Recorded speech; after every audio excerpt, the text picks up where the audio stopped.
사연 모는 선장. 선원님들, 오늘은 화성 연쇄살인 사건에 대한 이야기입니다. 화성 연쇄살인 사건은 1986년 9월부터 1991년 4월까지 화성시의 농촌지역 일대에서 발생한 10건의 여성 연쇄살인 사건입니다. 이 사건은 한동안 대한민국 최악의 미제 사건으로 남아있었으나 2019년 DNA 분석 기술의 발전으로 인해 이춘재라는 인물이 범인으로 밝혀졌습니다.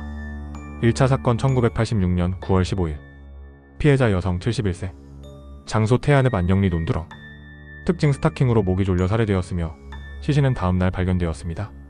2차 사건 1986년 10월 20일 피해자 여성 25세 장소 반월리 특징 귀가 중 실종되어 성폭행을 당한 후 살해되었습니다.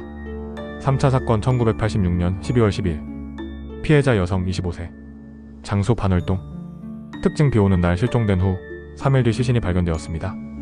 4차 사건 1987년 1월 10일 피해자 여성 23세 장소 진알리 특징 팬티로 손발이 묶였고 스타킹으로 목이 졸렸습니다. 5차 사건 1987년 5월 2일 피해자 여성 20세 장소 안영리 특징 범행 수법이 이전과 유사했습니다. 6차 사건 1987년 9월 7일 피해자 여자 어린이 13세 장소 진알리 특징 우산을 쓰고 귀가 중 실종된 후 살해되었습니다. 이춘재가 나중에 자백한 피해자 중 한 명입니다. 7차 사건 1988년 9월 16일 피해자 여성 17세 장소 송산동 특징 동일한 결박 및 성폭행 수법이 확인되었습니다. 8차 사건 1990년 11월 15일 피해자 여자 어린이 14세 특징 이 사건은 유일하게 손수건으로 결박되었으며 이춘재가 범인이 아니라는 결론이 내려졌습니다. 이 사건으로 윤석열 씨가 억울하게 20년간 복역하게 되어 큰 사회적 파장을 일으켰습니다. 9차 사건 1990년 12월 14일 피해자 여성 69세 특징 노년층 피해자이며 이전과 유사한 범행 수법이 반복되었습니다. 10차 사건 1991년 4월 3일 피해자 여성 27세 특징 속옷으로 결박되어 있었으며 이는 연쇄살인의 마지막 피해자였습니다. 2019년 8차 사건의 증거물에서 채취된 DNA가 이춘재의 것과 일치하는 것이 밝혀졌습니다. 이후 이춘재는 화성사건 포함 총 14건의 살인 그리고 30건이 넘는 성범죄를 자백하였습니다. 이춘재는 1963년생으로 사건 당시에는 20대 중반 30대 초반이었습니다. 그에 대한 범죄 심리 분석은 다음과 같습니다. 출생 1963년 충북 청주 군 복무 후 화성시 일대에서 공장 근무 사건 이후 결혼했으며 부인이 의심 끝에 그를 떠났다는 증언도 존재합니다. 성격 및 행동 특성 평소에는 조용하고 내성적인 성격으로 알려졌으며 주변 사람들에게 특별히 의심을 사지 않았습니다. 가족 및 직장에서는 평범한 사람으로 보였으나 범행 시에는 치밀하고 잔혹했습니다. 피해자를 특정 시간과 장소에서 노리는 패턴이 있었으며 결박 수단을 미리 준비하고 치밀한 범행을 저질렀습니다. 피해자의 속옷을 이용해 결박하거나 시신의 성적인 가학행위를 한 정황이 존재합니다. 자백 과정에서도 감정의 동요가 거의 없었고 피해자와 그 가족에 대한 죄책감이 전혀 없어 보였다는 것이 수사관들의 공통된 평가입니다. 다음으로 화성 연쇄살인 사건의 미스터리 요소들입니다. 1. 8차 사건의 진짜 범인은 누구인가? 8차 사건은 유일하게 범행 수법이 다릅니다. 손수건으로 결박? DNA 불일치? 이춘재도 내가 하지 않았다고 자백. 그런데 수사기관은 윤석열 씨를 고문과 협박으로 자백시켜 유죄를 만들었습니다. 결과적으로 범인은 지금도 미궁 속에 있을 가능성이 있습니다. 이춘재 외 제3의 모방범죄자의 개입 가능성이 미스터리하게 남아있습니다. 이춘재는 왜 자백했을까?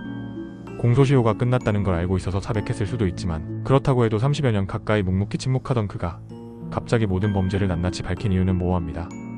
게다가 자백 내용이 지나치게 상세하고 구체적입니다. 피해자의 옷색, 자세, 위치까지.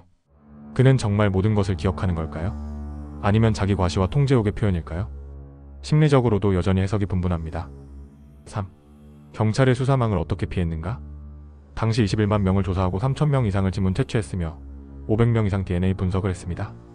그런데도 이춘재는 단 한 번도 용의선상에 오르지 않았습니다. 평범한 직장인이었던 그가 어떻게 그렇게 치밀하고 흔적을 남기지 않는 살인을 10건 넘게 저지를 수 있었을까요? 특히 DNA가 남아있는 당시 상황에서 범인이 이런 걸 알았던 듯 조심했다는 점도 미스터리합니다. 4. 사이코패스의 이중성. 그의 일상은 정상적이었다. 이춘재는 당시 결혼도 했고 직장도 다녔으며 주변에서는 조용하고 착한 사람으로 알려졌습니다. 한 사람 안에 완전히 다른 두 얼굴이 존재했다는 사실은 심리학적으로도 극단적 이중성의 사례로 손꼽힙니다. 게다가 그는 사이코패스 테스트에서 거의 최고 수준을 기록했습니다. 그의 머릿속에서는 어떤 감정도 일어나지 않았을 가능성도 있습니다. 자백 외에 밝혀지지 않은 추가 범죄.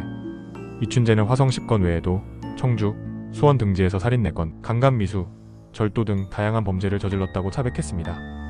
그중 일부는 당시에는 실종이나 자살로 처리된 경우도 있었고 지금도 완전히 진실이 규명되지 않은 사건이 있습니다. 그의 진짜 범죄 숫자는 공식 수치보다 훨씬 많을 가능성이 있습니다. 정리하자면 이춘재는 잡혔지만 그가 저지르지 않은 사건, 그가 기억하지 못한 범행, 그리고 그를 비켜간 수사는 여전히 미스터리로 남아있습니다. 진실이 모두 밝혀졌다고 말할 수 있을까?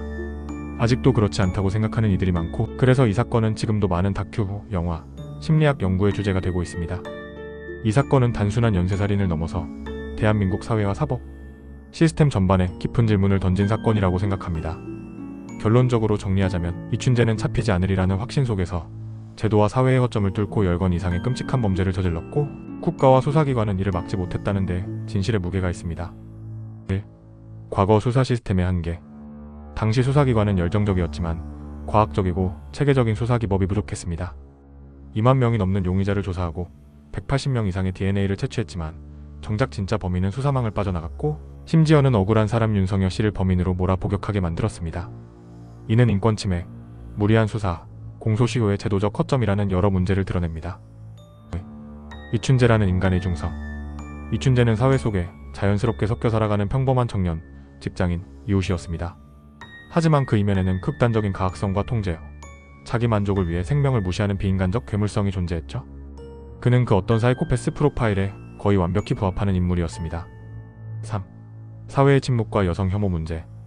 피해자들은 대부분 여성이었고 당시 언론은 밤길을 혼자 다니면 위험하다는 시각, 피해자 탓 담론을 내세웠습니다. 이 사건은 단순 범죄가 아니라 여성에 대한 구조적 폭력의 문제로도 볼 수 있습니다. 4. 국가의 책임과 공소시효의 문제. 이춘재는 자백했지만 법적으로는 처벌받지 않았습니다. 그가 저지른 범죄에 대해 사법적 정의는 끝내 실현되지 않았습니다. 그로 인해 공소시효 폐지라는 사회적 논의가 촉발되었고 결국 관련 법이 개정되는 계기가 되었습니다. 최종적으로 내릴 수 있는 결론. 화성 연쇄살인 사건은 단지 한 명의 괴물에 의한 사건이 아니라 한 사회의 수사, 법, 도덕, 인식, 시스템 모두가 무너졌던 슬픈 거울이다. 이 사건은 우리 모두에게 누가 괴물이고 누가 괴물을 키웠는가? 라는 질문을 던지고 있다고 생각합니다. 이 영상이 나쁘지 않으셨다면 구독과 좋아요로 제 배의 선원님이 되어주세요. 사연 모는 선장.